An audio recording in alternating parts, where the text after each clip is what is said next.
Halo sobat, berjumpa lagi dengan BPKP Sulawesi Tenggara. Pada video kali ini, kita akan membahas mengenai cara mengisi risk register penilaian risiko kecurangan. Gambar risk register FRA dapat sobat lihat pada tabel berikut. Terdapat 12 kolom yang perlu sobat isi dalam risk register ini. Nah, langsung saja kita menuju cara mengisi ke-12 kolom ini. Kita misalkan terdapat risiko kecurangan pada proses pembuatan laporan realisasi penggunaan dana pada Dinas X. Yang pertama, kolom 1. Kolom 1 diisi dengan nomor urut. Kita isi nomor urut dengan angka 1. Selanjutnya, kolom 2. Tahapan proses. Kolom 2 diisi dengan tahapan proses kegiatan kecurangan yang terjadi. Terdapat 3 tahapan proses, yaitu perencanaan, pelaksanaan, dan pertanggungjawaban. Karena realisasi laporan dana termasuk pada tahap pertanggungjawaban, maka kita isi kolom ini dengan pertanggungjawaban. Selanjutnya, kolom 3 diisi dengan pernyataan risiko.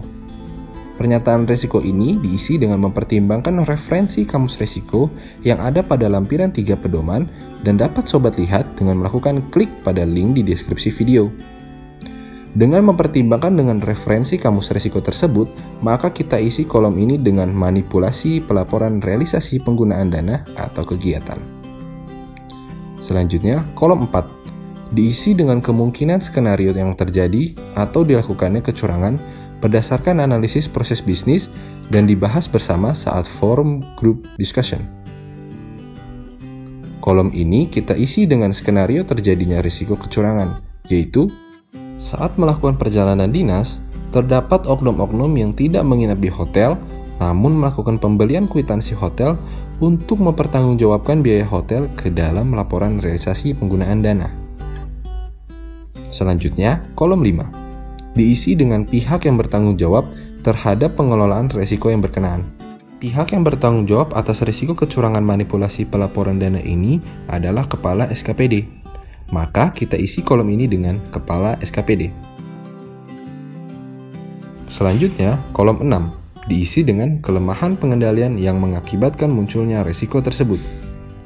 Sobat dapat mengaitkannya dengan teori fraud triangle yang telah dijelaskan pada video sebelumnya. Kita isi kolom ini dengan penyebab mengapa dapat terjadi manipulasi laporan dana. Terdapat 2 penyebab mengapa terjadi manipulasi dana pada Dinas X. Yang pertama, rasionalisasi. Hal ini sudah sering dilakukan di lingkungan pemerintahan. Yang kedua, motif. Terdapat oknum yang melakukan hal tersebut dikarenakan adanya kepentingan pribadi. Selanjutnya, kolom 7. Diisi dengan pengendalian yang telah ada. Kita misalkan saja bahwa pada Dinas X sendiri sudah ada pengendalian terkait pelaporan realisasi penggunaan dana.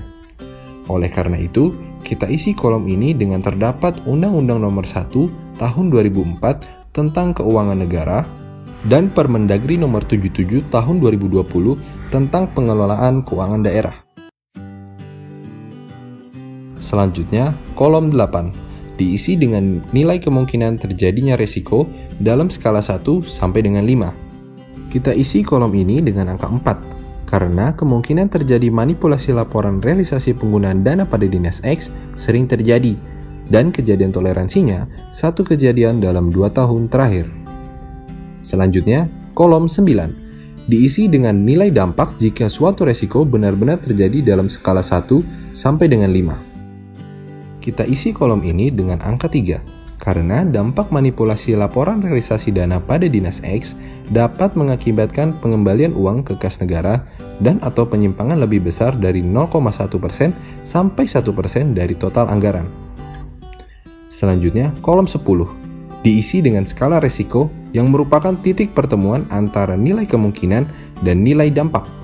Kita isi skala risiko sebesar 4 dikali 3, maka skala risiko ini adalah 12. Selanjutnya, kolom 11 diisi dengan deskripsi dampak yang nilainya telah dinyatakan dalam kolom nomor 7.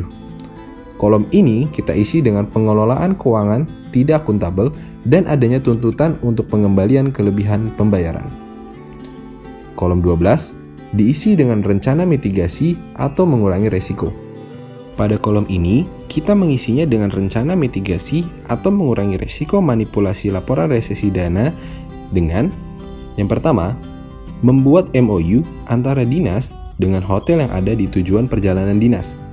Pembayaran hotel dilakukan dari bendahara pengeluaran dinas. Yang kedua, memberikan sanksi terhadap pihak-pihak yang memanipulasi laporan pertanggungjawaban. Nah, dari video yang telah sobat tonton tersebut, semoga sobat dapat memahami cara mengisi risk register dengan baik. Terima kasih atas perhatian sobat telah menonton video ini. Sampai jumpa lagi pada video selanjutnya ya.